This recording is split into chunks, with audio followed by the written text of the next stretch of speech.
terjungkir itunya, sampahnya, dan teman-temannya nggak tahu bahwa dia itu tertutup sampah itu, jadi dia nggak sampai bisa keluar sampai meninggal.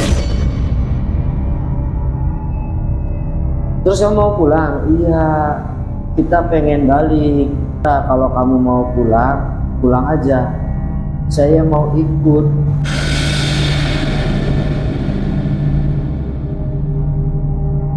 Udahlah, kamu tuh ngarang. Kamu adalah makhluk yang di sini yang ngaku-ngaku ini itu. Habis itu kita baca tahlil, bacakan namanya juga. Nah, mudah-mudahan Allah menyempurnakan ya meninggalnya supaya dia itu jangan sampai seperti lagi atau masuk ke orang.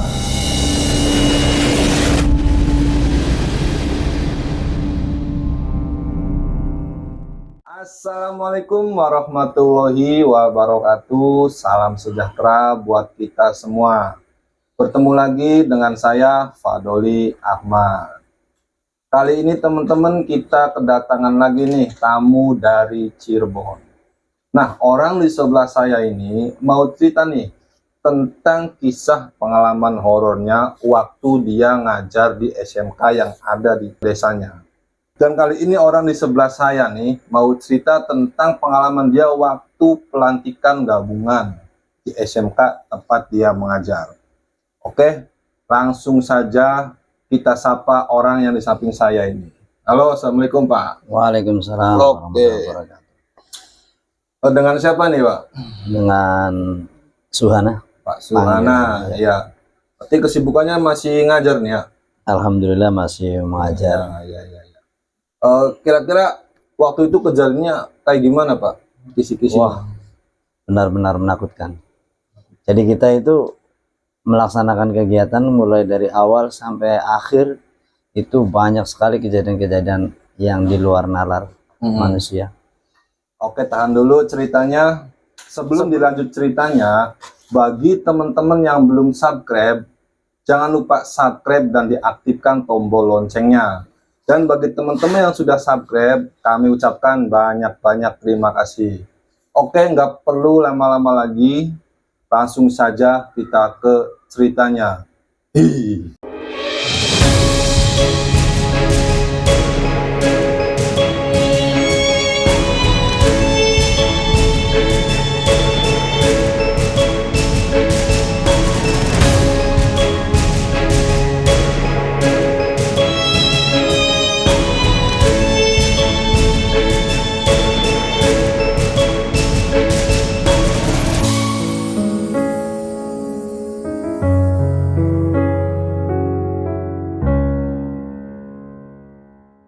Oke, jadi gimana ceritanya nih Pak dari awal sampai akhir nih? Kira-kira tahun berapa dan tanggal berapa nih?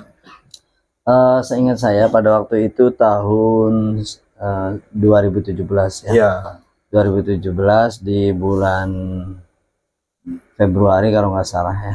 Bulan Februari waktu itu kita mengadakan pelantikan di sekolah SMK yang saya waktu itu ngajar ya. Kita mengadakan latgab ataupun latihan gabungan ya, pelantikan lah di sekolah tersebut. Karena di sekolah itu ada dua eskul, ada PMR ya, PMR dan pramuka, bukan paskibra. Terus kita dengan teman-teman guru sekaligus yayasan juga mengadakan kemah itu ya, mengadakan kemah di suatu tempat yang mana itu memang tempat saya sendiri belum tahu, walaupun sekian banyak pelantikan-pelantikan sering saya ikuti, tapi saya juga penasaran di lokasi itu ternyata jarang dikunjungi gitu kan. Kenapa kita ngambil lokasi di situ? Karena katanya menurut cerita di situ lokasinya enak untuk perkemahan, apalagi untuk seusia SMK itu cocok banget Mas di situ Mas. Ya. Cocok banget karena view-nya, alamnya tuh benar-benar indah di situ. Tanpa mengetahui lebih dalam ya ada apa sih sebenarnya di situ. Iya. Sebentar Pak, kira-kira waktu itu ada berapa jumlah siswa yang ikut? Waktu itu Mas sekitar ada 50 lebih ya, ada 50 berarti anak lebih. Banyak ya orangnya. Banyak. Dan kita juga ditemani dengan guru-guru dan senior juga pada waktu itu.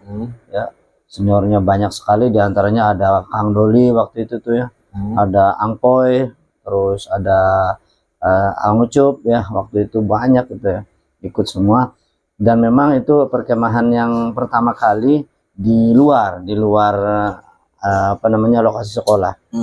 Tepatnya itu di daerah Kuningan Mas. Oh, daerah Kuningan. Daerah Kuningan, karena memang kita ambil view yang di pegunungan biar sejuk. Itu daerah Kuningan, namanya kalau nggak salah waktu itu daerah Balong Dalam Mas. Balong Dalam ya, barangkali teman-teman di rumah ya, para subscriber tahu itu di daerah Kuningan. Ini bagi teman-teman yang tahu daerahnya bisa komen ya nanti ya. Dan pernah mengalami kejadian apa saja, nanti kita bisa undang untuk jadi narsum di sini. Oke, lanjut Pak. Siap. Jadi waktu itu kita berangkat dari sini hari Jumat Mas, hari Jumat habis duhur ya. Di sana kita mendirikan tenda. Saat itu anak-anak mendirikan tenda, kita ngobrol dengan apa namanya itu yang penjual di situ ya. Pada warung-warung apa namanya kaget gitu ya. Yang biasa kalau ada yang kemah, dia dadakan jualan di situ.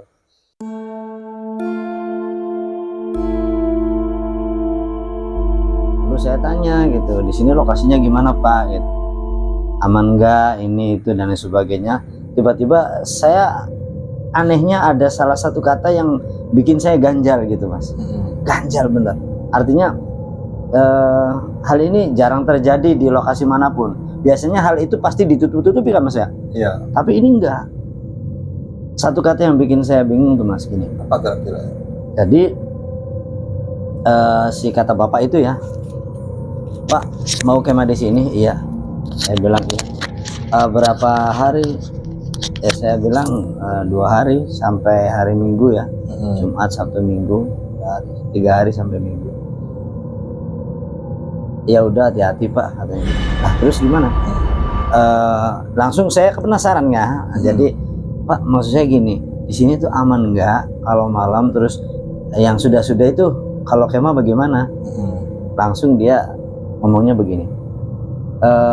Ya alhamdulillah sih aman-aman aja. Tapi memang di sini jarang yang gagal. Gitu.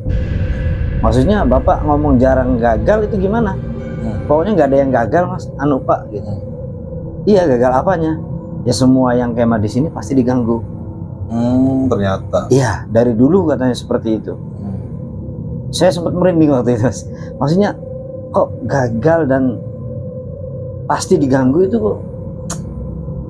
Ya udahlah, karena memang saya lebih percaya karena dia orang setempat ya, orang pribumi sekaligus juga pribumi, terus apa?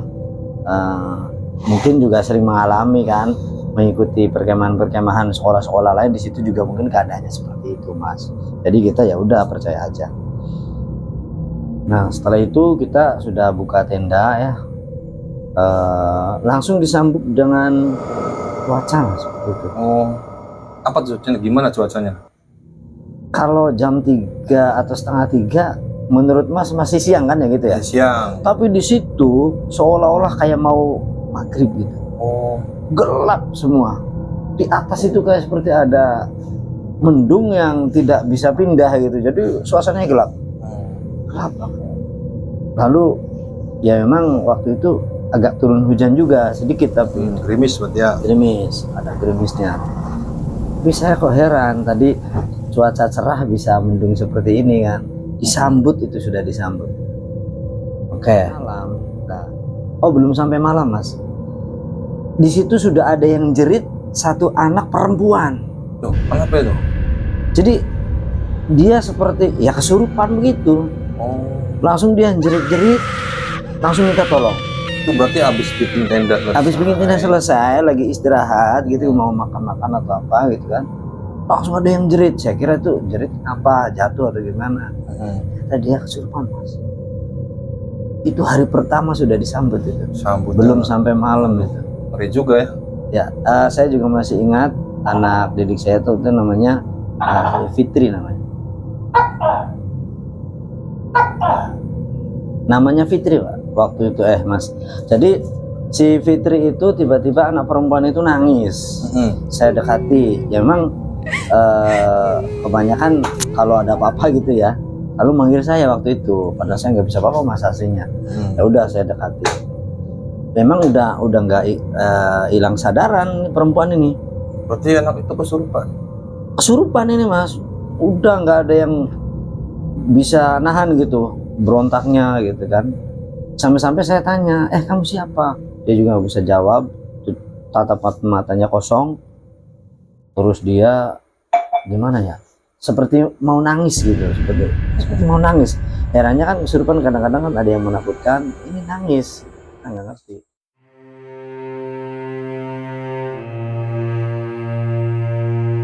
Akhirnya ya udahlah, saya waktu itu langsung ambil tindakan Mas ya, karena saya takut ini jangan sampai terlalu lama. Udah saya tarik waktu itu, udah saya lepas. Dan feeling saya Mas ya waktu itu, nggak tahu ya benar apa enggaknya orang itu, pas waktu saya tarik, saya lepas, itu larinya ke bawah gitu kan. Itu kan Si hantunya. iya itu yang saya tarik itu kan ya makhluk situnya lah ya, itu atau gimana. Sedangkan posisi kan anak itu di barak gitu ya, di paling atas, dia lagi istirahat di situ. Saya lempar terus turun ke bawah, yaitu ke lokasi balongnya itu kan, ada balong dalam itu memang ada balongnya Mas, seperti piano tapi kecil. Sebentar Pak, bisa digambarkan dulu kira-kira wilayahnya seperti apa, wilayah perkemahan itunya? Bumi perkemahannya cukup luas Mas ya, ada kencekannya juga karena memang di situ lokasinya dikhususkan untuk anak-anak berkemah mungkinnya atau anak sekolah. Dan suasananya rindang, di situ banyak sekali pohon-pohon besar Mas. Jadi pohon pinus itu udah banyak yang besar-besar, yang jarang dipotong, yang jarang ditegur gitu ya, sehingga masuk juga dan enak buat perkemahan. Di situ ada lokasinya, di sebelahnya itu seperti tempat rekreasi Mas sebenarnya. Yang di balong dalamnya itu sebenarnya kayak tempat rekreasi atau gimana, karena pada waktu saya tanya di penduduk situ, ternyata itu sering digunakan untuk adat desa katanya. Di situ tuh. Kalau sebelahnya lagi, kalau nggak salah waktu itu kayak semacam apa ya, villa atau apa gitu sebelahnya. Saya kurang tahu juga, seperti villa begitu, tempat penginapan. Di situnya itu kita seolah-olah masuk itu kayak ke alam lain gitu ya. Jadi kita kan kalau tempat rekreasi kan merasakan kesejukan, keindahan, tapi itu kok beda, ini kok kayak kita masuk ke alam beda ya. Hawanya beda gitu. Hawanya benar-benar kuat. Dan ternyata juga pas waktu saya ngobrol-ngobrol dengan penduduk setempat di situ, setelah kita sudah ada 1 hari kita ngobrol dengan penduduk di situ, ternyata di sana itu katanya ada adat setiap tahun yang tidak bisa ditinggalkan Mas. Apa itu kira-kira? Jadi perkawinan cai. Perkawinan cai. Ya, perkawinan cai. Detailnya gimana itu?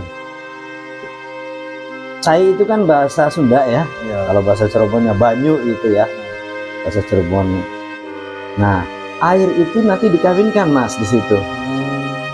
Jadi mungkin nggak tahu ya apa ini air dari mana, ini dari mana, terus dikawinkan di situ. Ya adat saja sih, nggak tahu seperti apa modelnya, saya juga nggak tahu. Hanya dari cerita saja. Dan sempat saya dengan rombongan dan guru-guru juga sampai melihat langsung lokasinya, di lokasi tempat perkawinan cainya itu lah ya, di ritualnya itu. Benar-benar sakral Mas di situ. Artinya auranya itu benar-benar kuat. Dan lebih kuat laginya itu di balong dalamnya itu. Nah, di balong dalamnya itu saya sempat menyapa juga, seolah-olah ada yang mau menyapa, kamu tuh izin belum gitu. Itu siapa yang ngomong? Saya kalau cerita itu rada merinding Mas sebenarnya. Jadi lebih pasnya mungkin penguasa ya, ratu di situnya, penguasa di situ. Saya bilang, ngapain harus laporan ya kan, ngapain harus izin, kan saya sudah izin dengan lokasi sini kan. Artinya yang mengelola lokasinya gitu, yang mengelola wisata situnya atau tempat balong dalam itunya kan, yang buat perkemahan. Jadi ngapain saya izin dengan kamu kan? Ya batin saya begitu, batin saya gitu kan ya. Sebentar, yang Ya. ngomong nih bisikan Semacam begitu mas, semacam begitu. Jadi kayak manusia betul. ya bukan. Jadi suaranya sih kayak perempuan gitu kan. Cuma saya lihat dari entah dari wilayah mana kita nggak tahu, yang jelas lokasi situ. Saya bilang ngapain harus izin gitu kan, bilang gitu ya. Kan saya udah izin sama pengelola sini. Tapi kan itu pengelola, saya juga yang penguasa sini harus diminta izin. Saya abaikan saat itu. Karena sehemat saya kemahnya itu di sebelahnya, bukan di balong dalamnya kan. Artinya di lokasi perkemahannya, walaupun itu memang ya sebelahan, artinya di lokasi itu juga. Jadi yang saya pagari waktu itu ya seperti biasa mas ya, kalau kita mengadakan perkemahan, tugas saya itu ya magar lokasi perkemahan itu biar aman. Maksudnya kan begitu. Ya. Artinya aman itu jangan sampai ada kejadian. Anehnya ya, karena memang kita waktu itu belum sampai sempat mager. Hari pertama itu ya sore itu sudah ada yang kesurupan mas. Oh, maksudnya belum sempet mager? Belum, karena saya biasanya itu saya lakukan ke habis tahlil maghrib. Habis mengadakan ritual maghrib baru saya pagar gitu kan. Ya. Dan itu belum saya lakukan, sudah ada yang akhirnya saya udah kewalahan hari pertama itu sorenya. Nah, sampai saya sempat menuju balongnya itu. Jadi menuju lokasi balongnya, terus saya mendekati airnya. Bener aja mas. Apa? Yang tadi yang saya ceritakan awal tadi, yang dimintai izin atau penguasa situnya yang perempuan, saya nggak tahu siapa namanya. Itu dia ngomong lagi, Iya. kamu rasakan ya, karena kamu nggak izin. Waduh, ya udah, maaf, saya minta maaf dan saya izin, saya mau mengadakan kemah di sini. Senaknya aja katanya. Jadi seolah-olah kayak tersinggung gitu mas. Waduh, repot juga ya kita ngadepi orang aja kalau nggak diizinkan seperti apa ya. Apalagi kita menghadapi makhluk halus yang kita nggak tahu dan dia tahu kita. Oh maaf, berarti belum sempat lihat bentuknya? Belum. Emang secara visual kita nggak bisa melihat mas, terus terang ya. Tapi merasakan memang ada. Dan memang gaib itu ya juga harus dengan gaib lagi. Artinya komunikasinya sekaligus juga penglihatannya bukan dengan indera panca indera yang kita miliki tentunya. Dan itu ya hanya mungkin orang-orang yang sudah mempelajarinya. Oke, jadi setelah saya minta izin, nggak tahu diizinkan atau enggak gitu. Yang jelas yang kesurupan ini nggak sembuh mas. Iya. Oh berarti masuk lagi? Masuk lagi. Oke lah, perempuan itu sadar, tapi masuknya sama anak laki-laki mas waktu itu. Anak laki-lakinya ini gede, badannya gede, tinggi, emang kayak obesitas begitu ya kalau gemuk gitu. Gemuk tapi tinggi. Itu pingsan itu pas waktu tadi saya cabut tuh ya, saya arahkan ke bawah, itu masuk ke anak laki-laki ini dan dia langsung jatuh di lokasi itu, dan lokasi itu adalah bebatuan mas. Bebatuan. Saya takutnya itu kepalanya bocor. Tapi alhamdulillah tidak terjadi luka. Langsung saya dengan teman-teman sekaligus senior juga itu mengangkat anak ini mas. Beratnya bukan main, kayak ngangkat sapi gitu, geret geser dan sebagainya. Akhirnya saya komunikasi lagi, kenapa kamu tuh masuk lagi? Ya kan saya udah bilang bahwa saya harus diminta izin. Akhirnya saya lari mas, nggak pedulikan yang lagi sakit ini, biarin aja. Karena intinya kan bukan masalah sakit biasa, itu kan yang di dalamnya itu kan. Saya mendekati ini lagi, lokasi balongnya, saya minta izin lagi. Terus terang saya minta izin. Enak aja, lagi-lagi seperti itu mas. Jawabannya Semudahnya ya. Kok gampang banget gitu minta izin, rasakan gitu lagi. Kita nggak tahu ya, susah banget. Sehingga ya mohon maaf, saya juga karena kita orang Cirebon ya, tentunya kita punya orang tua di Cirebon, artinya orang tua sesepuh kita, leluhur kita yang di Cirebon, sehingga waktu itu saya panggil leluhur saya waktu itu.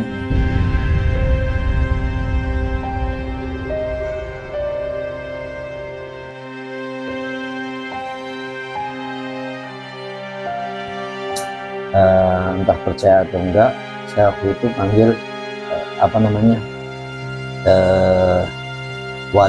waliullah pada zamannya itu, dan kita panggil namanya, saya minta bantuan. Ya. Artinya minta bantuan karena terus terang saya udah kewalahan itu. Satu, memang makhluknya banyak, apalagi ini ketuanya atau rajanya ya, ratunya yang ada di situ itu udah nggak terima. Ya. Dengan niat batin saya, walaupun memang pertolongan itu dari Allah, kita juga tidak salah minta bantuan leluhur kita, artinya orang tua di Cirebon kita itu, saya nggak perlu sebutkan namanya karena begitu agung ya namanya, artinya nggak pantas lah orang-orang seperti kita. Tapi karena memang itu kebutuhan, saya panggil juga, saya sambat ya, bahasa sininya disambat, minta tolong. Ya seolah-olah waktu itu ada pasukan Mas datang, pasukan berkuda, ada yang bawa tombak. Ini baru nih nyerah nih, baru nih. Artinya itu yang tadi gemuk anak itu ya, ya udah katanya begitu, ya udah kalau kamu minta izin dan kamu sudah melakukan hal seperti ini, saya nggak berani menghadapinya, dan saya terus terang ya istilah sih kalah gitu ya. Artinya jangan sampai bawa orang tua, saya nggak mau, saya minta ampun ya. Ya udah, tolong anak ini biar sembuh lagi.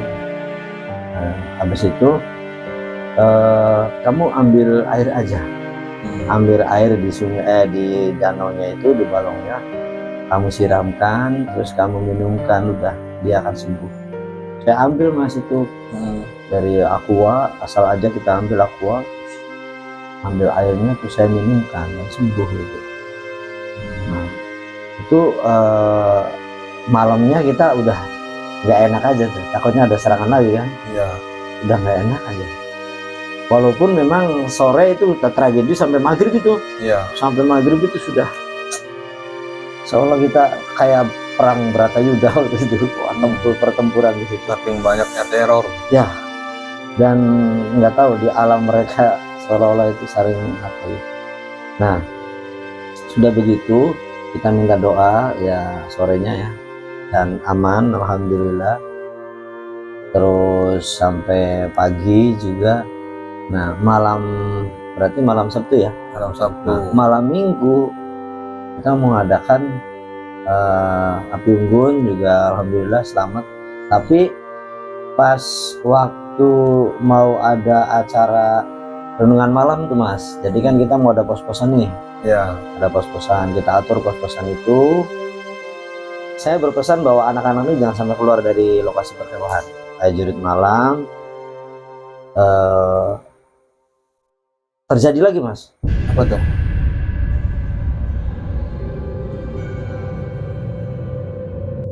Terjadi lagi kejadian yang di luar nalar, dan itu disaksikan banyak orang. Artinya anak-anak juga mengetahui. Jadi pas di pos berapa gitu ya, di barak ya, yang ada lantai 2-nya, pendopo ya, di atasnya itu pos berapa, di bawahnya pos berapa ya, saya lupa juga ya pos berapanya, yang jelas itu jadi pos. Nah, anak-anak setelah di bawah ditanya itu di atas, terus kembali lagi, terus melanjutkan ke pos yang lainnya gitu kan. Tiba-tiba kayaknya sebelum sampai jam 12 itu sore itu pos-posan itu, karena saking kagetnya itu anak-anak yang di atas, di bawah, dan yang lagi melaksanakan kegiatan semuanya mendengarkan Mas. Mendengarkan suara yang begitu susah dinalar gitu kan, yang gelap seperti itu, yang hanya penerangan sedikit, ternyata ada suara lantang Mas, suara perempuan. Jadi suara perempuannya itu kayak mendengarkan semua itu, ketawa. Saya waktu itu berikutnya merinding. Merinding saya sebentar. Dan saya di bawah waktu itu Mas, posisinya di bawah. Yang di bawah ini yang sedang ada materi, saya lagi ngasih materi ya. sama anak didik saya waktu itu. Dia kan nanya, Pak, suara apa itu? Suara perempuan yang tadi ketawa lantang itu loh.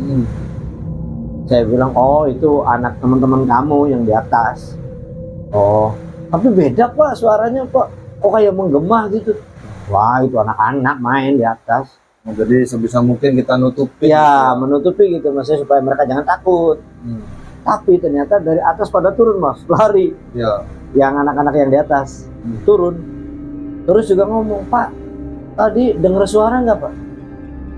Iya dengar. Yang jawab bukan saya, yang jawab teman-temannya yang di bawah. Iya, saya juga dengar. Iya Pak, itu suara apa Pak? Nah, yang dari atas baru tanya kan, yang di bawah kan sudah saya jelaskan itu suara dari atas gitu kan. Dari atas tanya lagi, itu suara apa Pak? Jadi kan jelas kan, anak-anak yang di bawah semakin takut bahwa suara itu bukan dari atas, tapi nggak tahu dari mana gitu, kayak dari pepohonan gitu kan. Pepohonan yang tinggi-tinggi tuh Mas. Ya. Malamnya kan gelap banget itu. Jadi apa namanya, langit itu nggak kelihatan. Saking rimbunya gitu kan, rimbunya pepohonan. Akhirnya saya gimana ya jawabnya waktu itu, bingung. Kalau saya terangkan bahwa itu adalah energi negatif atau suara makhluk halus, takutnya mereka lari. Nanti bikin gaduh kan suasana. Jadi gini, udahlah, anggap aja itu nggak ada apa-apa. Udah ngumpul aja dulu sini, ayo dongeng ngumpul. Jadi lagi kegiatan diberhentikan dulu Mas, suruh ngumpul semuanya. Karena takut terjadi apa-apa kan. Ya. Yang di luar, padahal feeling saya begini dalam hati. Oh sudah diminta izin kan gitu kan. Dan sudah diizinkan, sudah terjadi peperangan juga. Sampai saya panggil sesepuh, anak buahnya kesini semua. Kok masih ada kejadian. Tapi alhamdulillahnya tuh nggak ada yang kesurupan malam itu. Ya. Ya udah, karena saya putuskan suruh kumpul. Nah, itu gimana? Oke, pagi. Jadi acara tuh sebenarnya kalau mau maksimal tuh kan ada rute ya. Ya. Rute dipotong semua. Udah kita apa namanya tuh dibikin sedemikian rupa supaya acara itu jangan terlalu lama malam itu dan fokus istirahat. Karena takut ada kejadian Takut juga ada ya. kejadian juga. Saya udah was-was itu. Akhirnya udahlah, hiburan-hiburan ringan aja. Anak-anak pada tidur, kita siap siaga jangan ada yang tidur kan gitu. Karena bukan apa-apa, namanya di lokasi yang jauh dari penduduk ya kan. Ya. Masih di suasana hutan rimbun seperti itu. Bukan hanya gangguan-gangguan apa namanya dari makhluk gaib juga, yang lainnya kan barangkali juga ada. Ya. Seperti binatang buas atau apa, jadi kita nggak tidur waktu itu. Oke. Pagi kita setelah senam kita mengadakan acara base camp, apa namanya itu, pos-posan juga paginya aman. Tapi siangnya terjadi lagi Mas. Siang setelah Waduh. pos-posan berarti. Iya, hari Sabtu itu. Hari Sabtu. Nah, hari Sabtu itu siang, yang tadinya kesurupan yang perempuan itu jerit lagi Mas. Kesurupan lagi? Kesurupan lagi. Tadinya kan udah sembuh. Bahkan itu ada komunikasi Mas. Saya udah baca Yasin, anak-anak udah baca tahlil, tapi dia masih nangis. Lalu saya tanya, udah sekarang begini, saya tanya, kamu siapa? Kamu siapa? Dia dengan suaranya yang apa ya, terputus-putus sambil nangis, dia jawab, saya anak SMP dari Indramayu. Dia bilangnya dari Indramayu. Loh, ya udah, kamu meninggalnya di mana? Langsung kan fokus pertanyaan saya ke apa namanya, poinnya. Dia jawabnya, saya meninggal di sana. Dia menunjukkan lokasi yang mana di balong dalam itu, di balongnya itu. Waduh, ini bener enggak? Takutnya ngaco kan? Itu kira-kira dia meninggalnya kayak gimana? Ya pada waktu itu kita nanya lagi kan, kamu meninggal memangnya lagi apa kan? Saya lagi berenang sama teman-teman. dan naik sampan, terus saya apa namanya itu mas, kelelep atau apa tuh, Jatuh ya. Paling iya, terjungkir itunya, sampannya, dan teman-temannya nggak tahu bahwa dia itu tertutup sampan itu, jadi dia nggak sampai bisa keluar sampai meninggal di situ. Itu anak SMP baru kelas 2, bahkan dia namanya juga dia sampaikan bahwa nama saya ini, desanya juga tahu, kalau nggak salah Jatibarang mas, Indramayu Jatibarang. Ya sampai Jatibarang waktu itu ya, saya masih ingat. Terus saya mau pulang, iya kita pengen balik, pakai suara laki-laki persis suaranya anak Indramayu. Padahal itu yang kesurupan perempuan, si Fitri. Jadi nggak masuk akal juga kan? ya. Kasihan banget ya. Ya udah, kalau kamu mau pulang, pulang aja. Saya mau ikut. Serem kan, anak-anak pada takut kan, pada begini semua itu, yang perempuan terutama teman-temannya. Aduh, saya nanti gimana sih? Udah. Nah sekarang begini, kamu kalau mau pulang pulang aja, atau kalau mau ikut sama saya, kamu jangan masuk ke anak ini. Udah titik gitu. Saya tadinya nggak percaya, udahlah kamu tuh ngarang. Kamu adalah makhluk yang di sini yang ngaku-ngaku ini itu. Enggak, saya ini. Itu gimana ya? Kalau menurut pemahaman saya, jadi mungkin si arwahnya ya, kalau memang kalau yang meninggal sih mungkin udah pulang nih, karena waktu itu kan ditemukan terus pulang. Mungkin jin korinnya itu. Mungkin masih di situ gitu, belum sampai dibawa ke sana atau disempurnakan. Sehingga habis itu kita baca tahlil, bacakan namanya juga. Mudah-mudahan Allah menyempurnakan ya meninggalnya, supaya dia itu jangan sampai seperti lagi atau masuk ke orang dan seperti yang kena ke situ. Jadi ya dia keluar juga tanpa bantuan kita mas. Udahlah, kamu sudah saya baca Fatihah, sudah diberi tahlil, silahkan keluar sendiri. Keluar. Dia waktu itu nggak tahu apakah pulang ke asalnya atau kemana, kita nggak terlalu bahas itu. Yang penting anak selamat, jangan sampai kesurupan. Jadi berkemah di situ itu, satu kita ada tantangannya, ada tantangan. Kedua kali kita dihadapkan masalah yang menurut saya itu melelahkan mas, mulai dari awal sampai malam sampai terakhir. Waduh, benar-benar. Tapi alhamdulillah malam minggunya kita nggak ada gangguan yang berarti. Lalu pagi-paginya kita putuskan udah pulang pagi-pagi aja, nggak usah sampai siang. Kasihan anak-anak itu sudah lelah, benar-benar lelah, dan apa ya, kayak stres gitu. Stresnya gimana? Jadi seolah-olah mereka itu pengen keluar dari alam yang ada di situ maksudnya tuh. Pengen cepat pulang, ketakutan, campur juga dia ada tantangan dari seniornya. Bener-bener spesial waktu itu pelantikannya.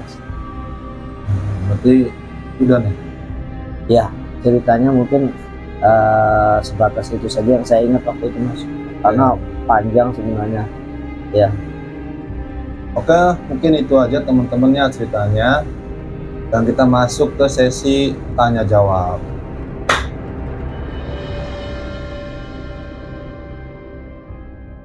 Oke, baik, kita ke sesi tanya jawab. Ini nih Pak Zuwana, saya penasaran sama yang pertama, sosok ratu penghuni situ tuh. Kira-kira tahu nggak namanya siapa atau gimana?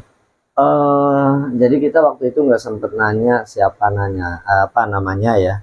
Tapi yang jelas saya berusaha untuk melihat sosoknya itu seperti apa sih gitu kan. Jadi dia itu seperti putri ratu gitu ya, dengan busana, dibalut busana kerajaan, ininya juga ada apa sih namanya, mahkotanya gitu kan, cantik banget tuh mas. Dan yang saya ingat waktu itu jadi di sininya tuh kayak ada kain hijau, terus ininya ada seperti ratu selendang gitu ya.